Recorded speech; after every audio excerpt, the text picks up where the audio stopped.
Hello everyone, how are you? I hope you all are doing well. So आज जो है वो हम डिस्कस करेंगे नेक्स्ट पार्ट ऑफ इकोनॉमी, जिसमें हम इरिगेशन और एनिमल हस्बेंड्री पार्ट को जो है वो डिस्कस करेंगे। ठीक है, before starting the lecture I just want to clear two things. पहला कि जो ऑयल सीड्स हैं वो रबी क्रॉप है या खरीफ क्रॉप है।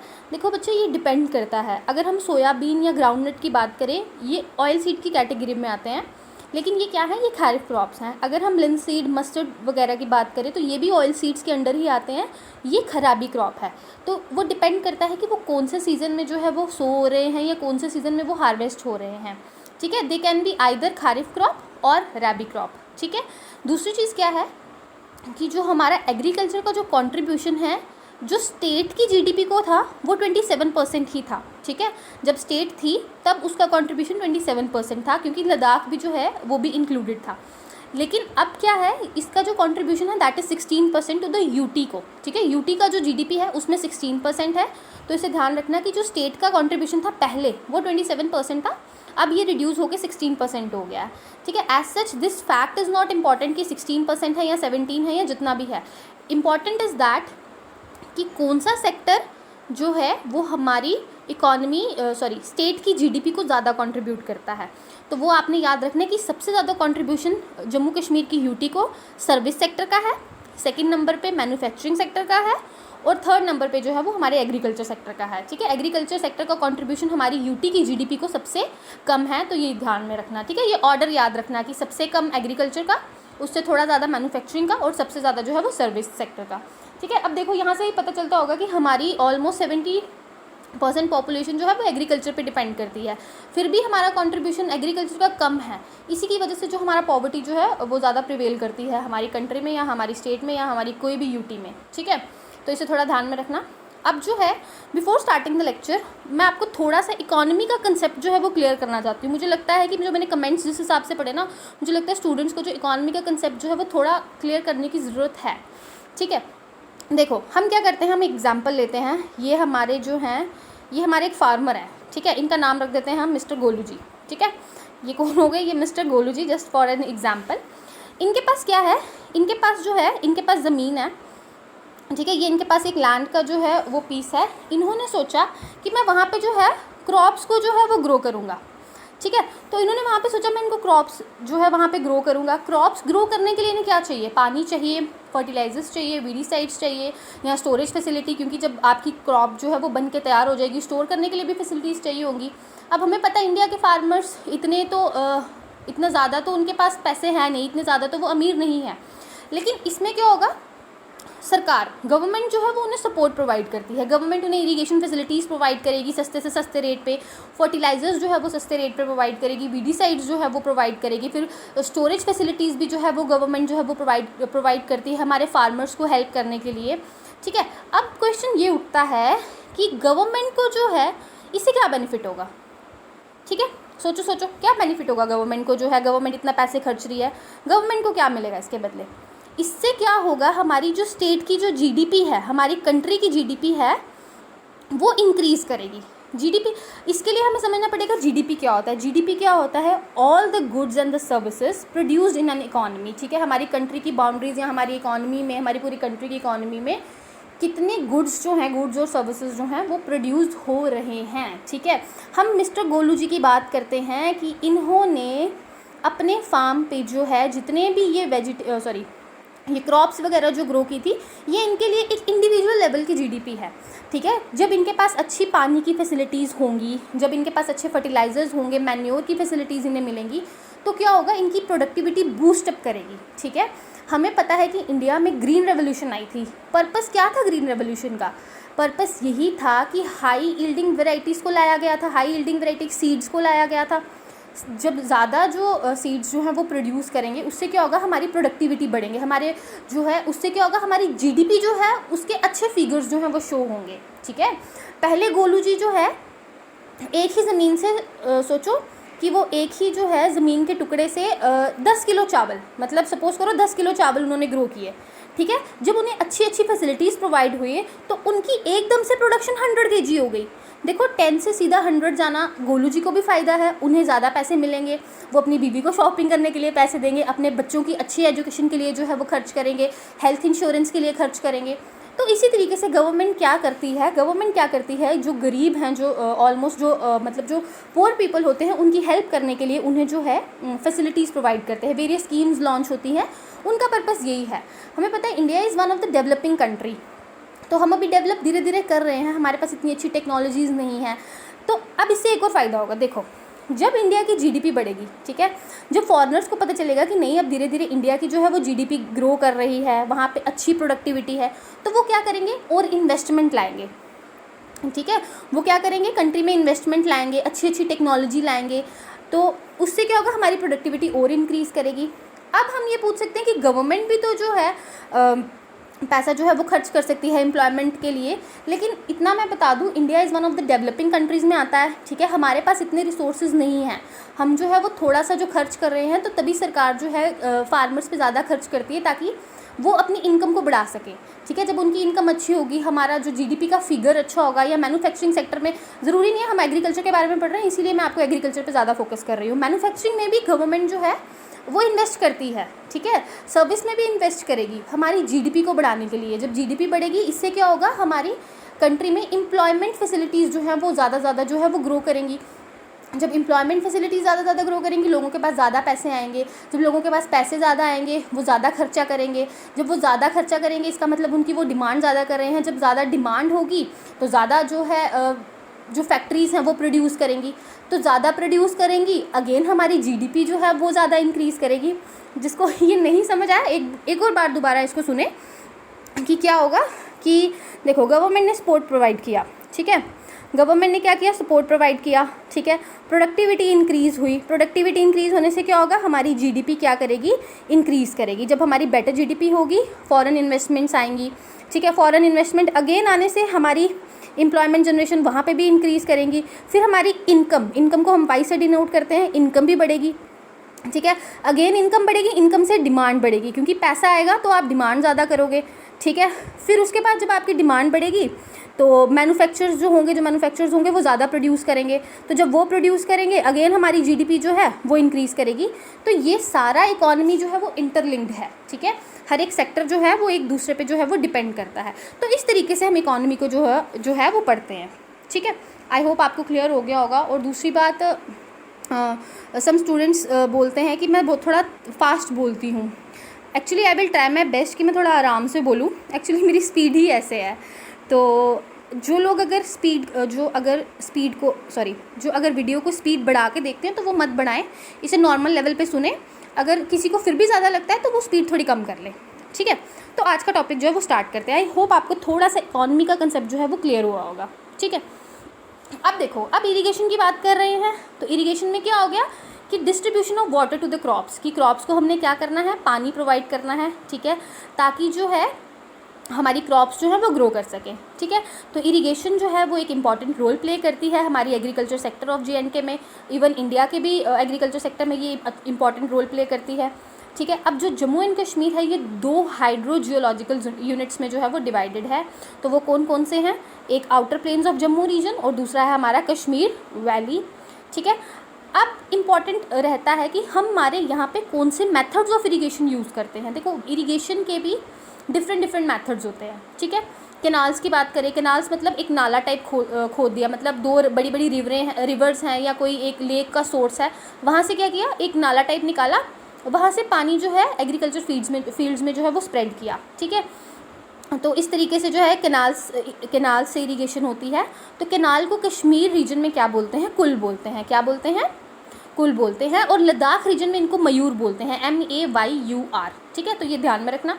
दूसरी बात जो है झेलम और इसकी जो ट्रिब्यूटरीज़ हैं ये क्या होती हैं स्नो फेड, मतलब बर्फ़ का जो पानी जो है, मतलब जब बर्फ़ पिघलती है तो इनमें जो है पानी रहता ही रहता है, मतलब 12 मंथ्स तक, मतलब पूरे साल इनमें जो है वो पानी रहता है, तो ये कभी भी ड्राई नहीं होती है, इसीलिए जो है कैनाल्स को जो है वो रेगुलर वाटर जो है वो सप्लाई रहता ही रहता है, ठीक है। दूसरा मेथड आ जाता है लिफ्ट इरीगेशन। तो लिफ्ट इरिगेशन क्या होता है, एक मोटर लगा देते हैं तो पानी नीचे से ऊपर की तरफ खींचते हैं, ठीक है। कुछ कुछ नदियाँ जा रही होती हैं, कहीं पानी थोड़ा ऊंचाई पे अगर आपको प्रोवाइड करना है तो वहाँ पे आपने मोटर लगा दी, वहाँ से आपने थोड़ा पानी जो है वो खींच लिया, ठीक है।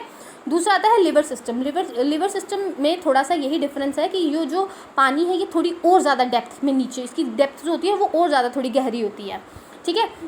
तो 1 से लेकर 2 मीटर तक वो थोड़ा डीप होता है, ठीक है। Next is tank irrigation. Tank irrigation जो है वो ज़्यादातर पेनिनसुला इंडिया में जो है उसको करते हैं, क्योंकि वहाँ पे कैनाल सिस्टम जो है उनका डेवलप होना मुश्किल है। क्यों? क्योंकि वहाँ पे जो ज़मीन है, मतलब जो लैंड है वो थोड़ी पथरीली है, वहाँ पे कैनाल्स का बनना जो है वो मुश्किल हो जाता है। आर्टिफिशियल कैनाल्स वहाँ पे जो है वो बनाना लोग कोशिश तो करते हैं लेकिन वो बन नहीं पाती, क्योंकि वहाँ का जो स्टोन है वो बहुत हार्ड है, उनको डगअप करना इज़ लिटिल बिट डिफ़िकल्ट। तो इसीलिए वहाँ पे ज़्यादातर टैंक इरीगेशन को यूज़ करते हैं। हमारे JNK में मोस्टली जो है वो कैनाल सिस्टम जो है वही एफिशिएंट रहता है, ठीक है। नेक्स्ट इज़, अब हमने इंपॉर्टेंट ध्यान रखना है कि canals in the valley of Kashmir. Important canals कौन कौन सी हैं, मैंने इंपॉर्टेंट को ही नाम लिखा है, ठीक है। तो ये थोड़ा ध्यान में रखना। सबसे पहले आ जाता है हमारे पास मार्तंड कैनाल, ठीक है। मार्तंड कैनाल ये ओल्डेस्ट कैनाल है कश्मीर की, ठीक है। पूछेंगे which is the oldest canal of Kashmir, तो वो है हमारी मार्तंड कैनाल, ठीक है। ये 50 किलोमीटर लॉन्ग है। इंपॉर्टेंट चीज़ आपने याद रखनी है कि इसका सोर्स कौन सा है, ये इसका पानी का सोर्स जो है वो कहाँ से है। तो इसका जो है वो लिद्दर रिवर है, लिद्दर रिवर है कहाँ से, गणेशपुरा, ठीक है। नेक्स्ट इज़ नूर कैनाल, ठीक है। ये नूर कैनाल है ये 13 किलोमीटर लॉन्ग है और इसका सोर्स जो है वो झेलम से है और ये ड्रेन करती है, मतलब एंड करती है जाके वुलर लेक में, ठीक है। ये इंपॉर्टेंट कैनाल्स हैं, मैंने सिर्फ इंपॉर्टेंट कैनाल्स को ही मेंशन किया है, otherwise there are so many canals, ठीक है। तो हर एक का सोर्स याद रखना इज़ लिटिल बिट डिफ़िकल्ट, तो इसीलिए मैंने यहाँ पे इंपॉर्टेंट कैनाल्स को ही कवर किया है, ठीक है। और एक और चीज़ याद रखना कि ये जो नूर कैनाल है ये अवंती वर्मन के रेन के टाइम पे जो है वो बनाई गई थी, ठीक है। नेक्स्ट इज़ जैनगिर कैनाल, ठीक है। जैनगिर कैनाल ये भी एक फेमस कैनाल है कश्मीर की। तो इसका सोर्स ऑफ वाटर कौन सा है, मधुमती रिवर, ठीक है। कौन सा है, Madhumati river. Next is it flows through the Bandipora on the banks of the Wular lake and the Sonawari, ठीक है। तो ये याद रखना कि ये बांदीपोरा एरिया जो है उसको कवर करती है। नेक्स्ट इज़ जारकुल कैनाल, ठीक है। इसका जो सोर्स ऑफ वाटर है वो कहाँ से है, नाला सिंध नाला से इसका जो है वो सोर्स है। फिर उसके बाद है it was constructed during the rain of Zainul Abidin, ठीक है। तो ये याद रखना कि ये वाली कैनाल जो है वो ज़ैनुल अबिदीन जी के टाइम पे जो है वो बनाई गई थी, ठीक है। Next is Nandikul canal. It was constructed at the time of Avanti Varman, again very important. Avanti Varman के टाइम पे जो है ये कैनाल जो है वो बिल्ड की गई थी, कंस्ट्रक्ट की गई थी। ये 30 किलोमीटर लॉन्ग है। और दूसरी चीज़, it irrigates the area of Anantnag, ठीक है। तो ये कौन सी जगह को करती है, अनंतनाग के एरियाज़ को वो करती है, इरीगेट करती है, ठीक है। अदर कैनाल्स आगे जैसे ऋषिपोरा कैनाल, शफकुल हो गया, संबल कैनाल, कायल कैनाल, ददीकुल कैनाल, लालकुल कैनाल, तो ये इंपॉर्टेंट मेजर क्रॉप्स है कश्मीर रीजन की, ठीक है। नेक्स्ट अब आ जाता है हमारे पास irrigation in the outer plains of the Jammu region. तो जम्मू की इंपॉर्टेंट कैनाल्स कौन सी हैं, रणबीर सिंह कैनाल, ठीक है। एक है Ranbir Singh canal. It takes is water from the left bank of Chenab river, ठीक है। लेफ्ट बैंक है चिनाब रिवर का, ये याद रखना। ये कौन से प्रोडक्टिव प्लेन्स में जो है, मतलब the productive plains of Jammu and RSपुरा, ठीक है। RSपुरा वहाँ से जो है ज़्यादा वहाँ पे हेल्प करती है। और इम्पॉर्टेंट थिंग याद रखना, this is I think the most important thing, कि ये प्रताप सिंह जो है उन्होंने कंस्ट्रक्ट करवाई थी। ये रणबीर सिंह कैनाल बेशक है लेकिन इसको कंस्ट्रक्ट किसने करवाया था, प्रताप सिंह जी ने, ठीक है। दूसरी कैनाल यहाँ पे अगेन प्रताप सिंह कैनाल आ जाती है, मैंने उसको मेंशन नहीं किया है, सिर्फ उनका नाम इंपॉर्टेंट था कि Pratap Singh canal is also one of the canals of the Jammu region, ठीक है। नेक्स्ट यहाँ पे क्या है, Tawi irrigation, sorry Ravi Tawi irrigation complex. बात हो रही है कि जो रावी रिवर है और जो तवी रिवर है इनके वाटर को जो है वो हम इकट्ठा करने की जो है वो सोच रहे हैं, मतलब दोनों रिवर्स का पानी लेके हम जो है वो कनाल को एक डेवलप करेंगे ताकि एरियाज़, मतलब जो जहाँ के भी जो एरियाज़ हैं उनको हम जो है इरिगेशन फैसिलिटीज़ जो है वो प्रोवाइड कर सकें, ठीक है। तो ये क्या है, ये कॉम्प्रिहेंसिव इरिगेशन प्रोजेक्ट है design to connect these two rivers by a network of canals, ठीक है। इन दोनों रिवर्स को क्या करना है, कैनाल्स के थ्रू जो है वो जोड़ना है। क्यों जोड़ना है, ताकि हम जो है वो पानी प्रोवाइड कर सके वहाँ के लोकल एरियाज़ को। देखो जब एक रिवर जा रही है, सपोज़ करो एग्जांपल के साथ बताती हूँ, ये देखो सपोज़ करो ये रावी रिवर है, ये तवी रिवर है, मैंने जस्ट इसको ऐसे हाइपोथेटिकली बनाया है, ऐसे इनकी लोकेशन ऐसी नहीं है। ये रावी रिवर है और ये तवी रिवर है, ठीक है। अब यहाँ से रिवर जा रही है, यहाँ के मेन एरियाज़ जो हैं उनको वो इरिगेशन फैसिलिटीज़ उनको मिल जाएगी। ये रिवर यहाँ से जा रही है, इनको यहाँ तक इरिगेशन फैसिलिटीज़ मिल जाएंगी। ठीक है, अगर हम क्या करेंगे, सपोज़ करो इन दोनों रिवर्स को अगर मैं कैनाल्स के थ्रू लिंक कर दूँ, ठीक है, अगर इन दोनों को मैं कैनाल्स के थ्रू, तो ये पूरा का जो पूरा एरिया है वो इरीगेट हो जाएगा। तो यही पर्पस है, हम जो कैनाल्स के थ्रू रिवर्स को लिंक करते हैं ताकि मोस्ट ऑफ द एरिया जो है उसको इरीगेशन फैसिलिटीज़ जो हैं वो प्रोवाइड हो सके। ठीक है, उसके बाद तो आपको पता ही है, इरीगेशन प्रोवाइड होगा, अच्छी प्रोडक्टिविटी होगी, जीडीपी बढ़ेगा एंड सो ऑन। ठीक है, नेक्स्ट इज़ एनिमल हस्बेंड्री। ठीक है, ये इरीगेशन कैनाल्स का इतना ही था। तो लास्ट में मैंने कुछ इंपॉर्टेंट कैनाल्स उनका सोर्स दिया हुआ है, तो वो आप पढ़ लेना, वो मैं आपको पढ़ा दूंगी लास्ट में। ठीक है, अब हम नेक्स्ट बात करेंगे एनिमल हस्बेंड्री की। ठीक है, यहाँ पे हम क्या करते हैं, अपने हमारे गोलू फार्मर जी को हम यहाँ पे ले आते हैं। ठीक है, ये सोचते हैं कि मुझे ना क्रॉप्स ग्रो करने से इतनी कमाई नहीं हो रही है, मतलब मेरे पास इतने पैसे नहीं आ रहे हैं। ये सोचते हैं, अब ना मैं क्या करता हूँ, मैं एक जो है वो गाय ख़रीद लेता हूँ, मतलब एक काऊ को ख़रीद लेते हैं या बफलोस को ख़रीद लेते हैं, ताकि मैं क्या करूँगा, दूध बेचूँगा। ठीक है, दूध से ये सोचेंगे कि मुझे थोड़ी और इनकम जनरेट हो जाएगी, क्योंकि ये सोचते हैं बड़ी महंगाई हो रही है, बच्चे पढ़ाने हैं, एजुकेशन जो है वो बड़ी महंगी हो रही है। तो ये सोचते हैं कि चलो मैं गाय बकरी जो मतलब गाय वगैरह ख़रीद लेता हूँ, तो गाय से क्या होगा, मुझे और पैसे मिल जाएंगे। ठीक है, तो उसके लिए एनिमल हस्बेंड्री जो है इसी तरीके से जो है वो पिक्चर में आती है कि जो है फार्मर्स को सपोर्ट करना एनिमल हस्बेंड्री के वे में। ठीक है, अच्छी अच्छी ब्रीड्स प्रोवाइड करना। ठीक है, गाय की अच्छी अच्छी ब्रीड्स अगर आप उनको प्रोवाइड करोगे, ज़्यादा मिल्क की प्रोडक्टिविटी होगी, तो ज़्यादा गोलू जी के पास जो है वो पैसे आएंगे। ठीक है, तो ये चीज़ जो है वो ध्यान में रखना कि एनिमल हस्बेंड्री को भी इसी तरीके से गवर्नमेंट जो है वो प्रमोट करती है। अब है it is a branch of agriculture which concern with the animal.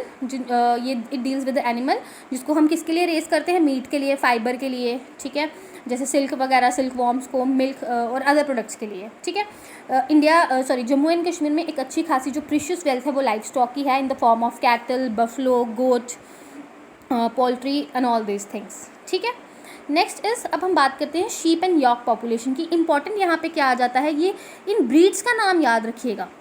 ठीक है, ये बदरवाही, पुंछी, रामबलैत, ये जम्मू की ब्रीड्स हैं। ये करनत, गुर्रेज, ये कश्मीर की ब्रीड है। ये चांगथंग और सम लोकल ब्रीड जो है वो लद्दाख की हैं। तो ये आपने याद रखना, सिर्फ नाम नहीं याद करना, ये भी याद करना कि ये शीप की ब्रीड्स हैं, ना कि गोट की। तो वहाँ पे कंफ्यूज होता है एग्जाम में, आप दो ही के बीच में कंफ्यूज हो गए कि शीप है या गोट है, तो आपने ध्यान रखना ये शीप है। ठीक है, नेक्स्ट अब आ जाता है JNK rank 6 in the sheep population according to the 20th livestock census. Books है ना जो मैंने आपको सजेस्ट की थी, या जितनी भी JNK की जो इकॉनमी पे या JNK की जनरल नॉलेज पे जो बुक्स आ रही हैं, जो भी स्टूडेंट्स पढ़ रहे हैं, वहाँ पे जो है ये रैंक 5th दिया गया है। लेकिन जो 20th अभी जो रिसेंट लाइफ स्टॉक सेंसस हुआ था, उसके अकॉर्डिंगली जो शीप की जो पॉपुलेशन है वो 6th है। ठीक है, अगर आपको चेक करना होगा आप कर सकते हो, बट उसके अकॉर्डिंगली 6th है। ठीक है, और JNK जो है वो रैंक उसका 1 है इन द याक पॉपुलेशन। ठीक है, 71% जो है वो इंडिया के जो याक हैं वो जम्मू एंड कश्मीर में पाए जाते हैं। ठीक है, नेक्स्ट अब आ जाता है हमारे पास potential for the livestock development. हाँ, हमारे यहाँ पे हमारे JNK में लाइफ स्टॉक को डेवलप करने का काफ़ी ज़्यादा पोटेंशियल है। ठीक है, क्यों है, क्योंकि शीप से हमें वैल्यूएबल मैन्योर मिलेगा, उनकी जो स्किन होती है उनकी ज़्यादा कमर्शियल वैल्यूज़ होती है। फिर गोट के हेयर है उनको भी हम यूज़ कर सकते हैं। वैसे जो पश्मीना, हाँ, अब ये पश्मीना जो है ये कश्मीर और कांगड़ा गोट, मैंने 2-3 सोर्सेज देखे हैं, वहाँ पे मुझे कहीं पे चांगड़ा है ये, तो कुछ भी प्रोनाउंस करो, जस्ट स्पेलिंग याद रखना कि ये चांगड़ा या फिर कश्मीर। ठीक है, इन्हीं गोट से जो है वो पश्मीना आपको मिलेगी। मैंने पहले कट किया था, लेकिन मैंने रिसोर्सेज को जब देखा दोबारा तो कहीं पे कश्मीर दिया गया है, कहीं पे चांगड़ा दिया गया है। तो दोनों गोट्स जो हैं वो पश्मीना को मतलब प्रोड्यूस करती हैं। और जो इनकी वूल जो है वो सबसे सॉफ्टेस्ट बोलते हैं कि वो सॉफ्टेस्ट है, और वार्म मतलब सबसे ज़्यादा गर्म होती हैं। ठीक है, they are confined to the Changthang area of the Ladakh. तो ये कहाँ पे ज़्यादातर मिलेंगी आपको, चांगथंग एरिया ऑफ लद्दाख में। As such Ladakh is not a part, but still अभी तक कुछ प्रॉपर डिविजन्स नहीं हुए हैं, एक डिफरेंट बुक्स नहीं आई हैं। अब जितने भी रिसोर्सेज मैं देख रही हूँ वहाँ पे अभी तक ऑलमोस्ट इकट्ठा ही इनको दिया गया है। ठीक है, नेक्स्ट इज़ हाँ, अब किंग ऑफ फाइबर जो है वो पश्मीना को ही बोलते हैं। ठीक है, अच्छा, अब एक चीज़ मैंने आपको बतानी थी कि जो शहतूश वूल है उसको हम कहाँ से ऑब्टेन करते हैं, चीरू से। ठीक है। चिरू क्या है, ये तिब्बतियन एंटीलोप है। ठीक है, what is Chiru, it's a Tibetan antelope. और इससे हमें कौन सी जो है वूल जो है वो मिलेगी, शहतूश की। ठीक है। नेक्स्ट इज इंडिया में, हाँ इंडिया में 2 पश्मीना की ब्रीड्स हैं। ठीक है, इसको ध्यान में रखना कि इंडिया में जो है वो 2 पश्मीना ब्रीड्स हैं। कौन कौन सी, चेगू एंड द चांगथंगी। ठीक है, तो याक से भी हमें meat, leather, hair, ropes and tents वगैरह जो है ये सारी चीज़ें जो हैं वो प्रोवाइड होती हैं। ठीक है, अब हमारी JNK की लाइफ स्टॉक पॉलिसी है। गवर्नमेंट क्या करती है, पॉलिसी बनाती है। पॉलिसी के बेसिस पे देखती है कि कितना कितना फंड हमने कहाँ पे जनरेट करना है, हमारे क्या अचीवमेंट्स हैं, हमने किस तरीके से जो है हेल्प करनी है फार्मर्स की। ठीक है, तो JNK में क्या है, एक सूटेबल क्लाइमेट है किसके लिए, कैटल ब्रीडिंग के लिए। ठीक है, in other parts of the country one has to create an artificial climate. ठीक है, देखो JNK के पास कितना अच्छा बेनिफिट है कि हमारे पास सूटेबल क्लाइमेट है कैटल की ब्रीडिंग के लिए। लेकिन अदर कंट्रीज़ में हमें क्या करना पड़ता है, आर्टिफिशियल क्लाइमेट के जो है वो जनरेट करना पड़ता है। ठीक है, इसीलिए वहाँ का सक्सेस रेट भी थोड़ा कम है। ठीक है, यहाँ पे भी JNK को बेनिफिट है। द स्टेट गवर्नमेंट, इसीलिए स्टेट गवर्नमेंट ने क्या किया है, स्टेप्स लिए हैं in the development of the poultry through the modern technology का हम यूज़ करेंगे। फिर उसके बाद है एक गुज्जर कोऑपरेटिव सोसाइटी जो है वो बनाई गई है ताकि प्रोवाइड कर सके टेक्निकल और फाइनेंशियल इनपुट्स को, मिल्क प्रोडक्शन को जो है वो बूस्ट कर सके। ठीक है, अब डेयरी डेवलपमेंट की बात करते हैं। JNK is ideally suited for the dairy development. वैसे ही JNK में जो कैपेसिटी है डेयरी डेवलपमेंट के लिए वो भी बहुत ज़्यादा है। ठीक है, स्टेट में जो है वो एक स्टडी ग्रोथ जो है वो हमें देखने को मिली है मिल्क प्रोडक्शन में। ठीक है, लेकिन but the growth is not at par with the other states. हाँ, लेकिन एक चीज़ है कि जो हमारी ग्रोथ की जो डेयरी डेवलपमेंट में जो ग्रोथ है वो अदर स्टेट्स से कम है, पंजाब और गुजरात के मुकाबले कम है।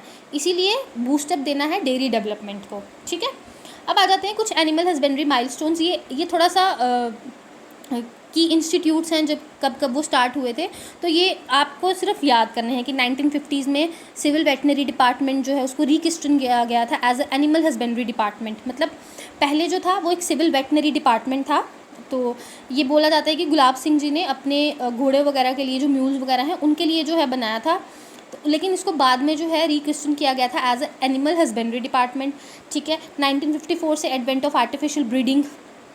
ठीक है, 1965 में क्या हुआ था, livestock research centre started for the disease investigation and the manufacture of the vaccine as the Gaw Kadal. ठीक है, तो हाँ, बाद में क्या हुआ था कि यही इंस्टीट्यूट जो है ये वाला, ये became a harbinger for the institute of the animal health and the biological product के लिए। अभी मैंने लिखा हुआ है, इसको आगे पढ़ेंगे। 1967 में क्या हुआ था, इंटेंसिव कैटल डेवलपमेंट प्रोग्राम जो है वो लॉन्च किया गया था। ये पूछ सकते हैं कि ये इंपॉर्टेंट है। ठीक है, इसको मार्क कर लेना। और 1970 में रिंडरपेस्ट डिजीज़ जो था वो एलिमिनेट हो गया था वैली से। रिंडरपेस्ट जो है ये जो है कैटल वगैरह को ज़्यादातर जो है ये डिजीज़ होती है। 1970s में ये जो है वो उसको एलिमिनेट कर दिया गया था। ठीक है, नेक्स्ट इज़ हाँ, वही मैं आपको बता रही थी कि जो महाराजा ऑफ कश्मीर थे उन्होंने इस्टेब्लिश किया था सिविल वेटनरी डिपार्टमेंट। ठीक है, इसको जो है उनके जो म्यूज़ और हॉर्सेस थे उनकी केयर के लिए जो है वो डेवलप किया गया था। लेटर जो है इसको एनिमल हस्बेंड्री डिपार्टमेंट में जो है वो ट्रांसफॉर्म कर दिया गया था इन 1950s में, ताकि लाइफ स्टॉक की जो है वो ओवरऑल जो है वो डेवलपमेंट हो सके। ठीक है, अब major livestock development programmes क्या हैं कि upgradation of the local breeds. जो हमारी लोकल ब्रीड्स हैं इनको बाहर की अच्छी ब्रीड्स के साथ इनकी मेटिंग करवा के अच्छा जो है एक अच्छा आउटकम आए, जिसकी वजह से अच्छी प्रोडक्टिविटी, अच्छी जो दूध वगैरह है वो निकले, ताकि जो है प्रोडक्टिविटी जो है वो बढ़ सके। ठीक है, तो यहाँ पे लेटर जो है Haryana and the Sindhi breeds of cattle जो है उनको यूज़ किया गया था। फिर उसके बाद है हिल एरिया डेवलपमेंट प्रोग्राम। इसमें ध्यान रखना, इसमें जर्सी को यूज़ किया गया है इंस्टेड ऑफ रेड सिंधी। ठीक है, रेड सिंधी ब्रीड को इसमें जो ऊपर वाली स्कीम थी इसमें यूज़ किया गया था। अब फिर यहाँ पे हिल एरिया डेवलपमेंट में किसको लाया गया था, जर्सी ब्रीड को। ठीक है, next is intensive cattle development programme. ये 1967 में जो है वो स्टार्ट किया गया था। उसके बाद यहाँ पे 2 कैटल डेवलपमेंट प्रोजेक्ट्स थे जिनको सेटअप किया गया था।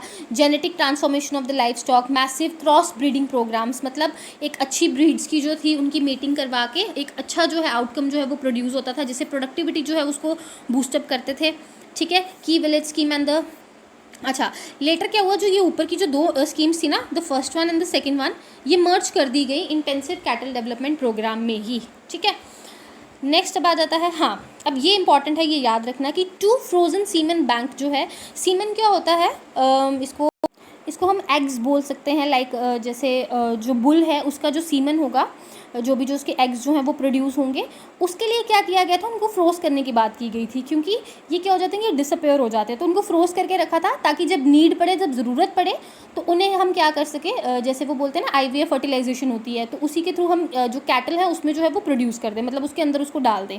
ठीक है, तो ठीक है, उसके बाद क्या था, हाँ, ये किसने डेवलप किया था, डेनमार्क ने डेवलप किया था हमारी स्टेट में। ठीक है, ये याद रखना कि ये डेनमार्क ने किया था। नेक्स्ट इज़ एक मास वैक्सीनेशन प्रोग्राम जो है वो भी लॉन्च किया गया था। The institute of animal health and the biological products, जो कहाँ पे सेटअप हुआ था, ज़कूरा में इन 1979 में, to conduct the research on the various types of animal diseases. ठीक है, तो ये भी इंपॉर्टेंट है। हाँ, अब ये देखना कि जो फ्रोज़न सीमन जो प्रोजेक्ट था, ये Ranbir Bagh, this is very important, please इसे थोड़ा ध्यान में रखना जब पढ़ोगे, तो ये याद रखना कि ये प्रोजेक्ट कहाँ पे लाया गया था, रणबीर बाग में। Started under the Indo Danish programme, Danish मतलब डेनमार्क के जो लोग थे उन्होंने हेल्प की थी, और कब, इन द ईयर 1980s में। ठीक है, तो जो है टेक्नोलॉजी वगैरह उसमें हमारी किसने हेल्प की थी, डैनिश गवर्नमेंट ने। ठीक है, तो ये अभी जो है ये 697 सेंटर्स जो हैं वैली में जो है उनको कैटर करता है, और about 12 to 16 centres in Kargil लेन में।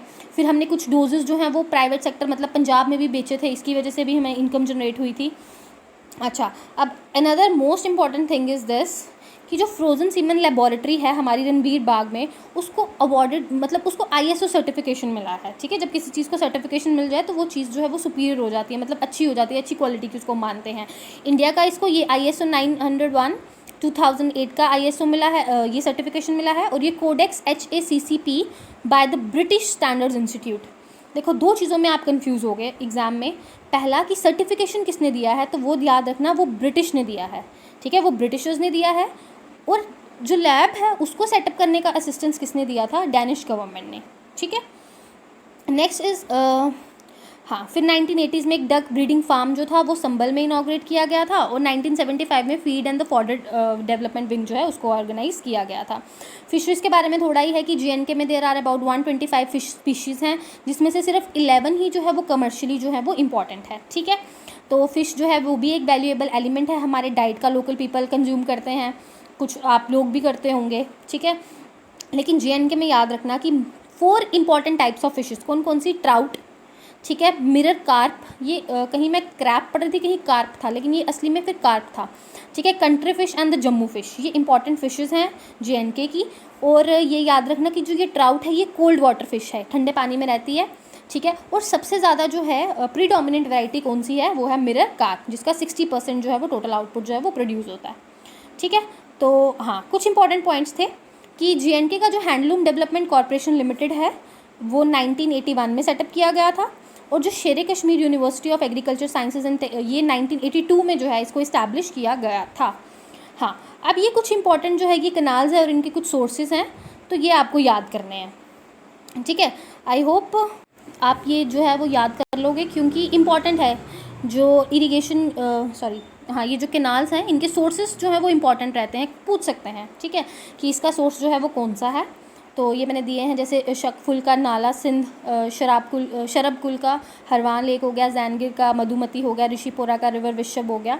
तो ये आप सब देखना, PDF जब आपको प्रोवाइड होगा तो आप ये देख सकते हो। ठीक है, आई होप मैंने अपना आपको बेस्ट प्रोवाइड करने की कोशिश की है। आई होप आपको थोड़ा इकॉनमी के बारे में समझ आ गया होगा कि क्यों इकॉनमी जो है इंपॉर्टेंट होती है किसी कंट्री के लिए या किसी स्टेट के लिए। तो आज के लिए बस इतना ही। तो आई होप आपको समझ आ गया होगा। अगर फिर भी आपको कुछ डाउट्स वगैरह होंगे तो comment section is there for you, you can comment there. Okay, thank you and have a nice day.